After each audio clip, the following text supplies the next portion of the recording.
মুশফিক যেন সবার চেয়ে আলাদা, অন্যরকম।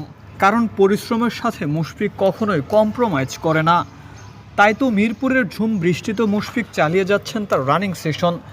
বৃষ্টিতে সবাই যেখানে সব কিছু বন্ধ রাখেন, ড্রেসিং রুমে বসে সতীর্থদের সাথে আড্ডা মারেন, সেখানে মুশফিক দৌড়ে যাচ্ছেন তো যাচ্ছেনই, থামার যেন ইচ্ছেই নেই।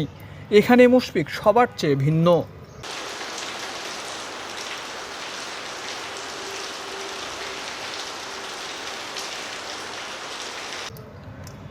এখানেই শেষ নয়, রানিং সেশন তো বৃষ্টিতে চালিয়ে গেলেন, কিন্তু ব্যাটিংটা করবেন কোথায়? ইনডোরে।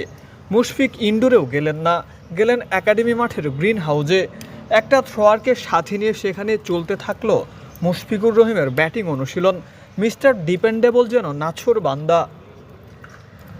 পাকিস্তান সিরিজটা ব্যাট হাতে দুর্দান্ত কাটলেও ভারত সিরিজে হয়েছেন ব্যর্থ। তাই তো ভারত সফরের ব্যর্থতা শেষে দেশে ফিরেই মিরপুরে হাজির মুশফিকুর রহিম। বৃষ্টিতেও নিজেকে ফিট রাখতে করে যাচ্ছেন রানিং সেশন। এইটাই তো মুশফিকুর রহিম, তার পরিশ্রম বৃষ্টিও থামাতে পারে না। টাইগার ক্রিকেটে এজন্যই সবাই মুশফিককে আদর্শ মানেন। সিনিয়র ক্রিকেটাররাও বলেন অন্য দেশের কোনো কিংবদন্তিকে নয়, আদর্শ মানতে হলে মুশফিকুর রহিমকে আদর্শ মানো। এই কথাগুলো যে এমনি এমনি বলে না, সেটার প্রমাণ কিন্তু সোমবারের ঘটনাটাই। আর হয়তো 2টা বছর ক্রিকেটটা চালিয়ে যাবেন মুশফিকুর রহিম, তবে কখনোই তিনি পরিশ্রমের সাথে কম্প্রোমাইজ করবেন না। Mirpur Sher-e-Bangla national cricket stadium থেকে মোকাদ্দেস হোসেন, ডেইলি ক্রিকেট।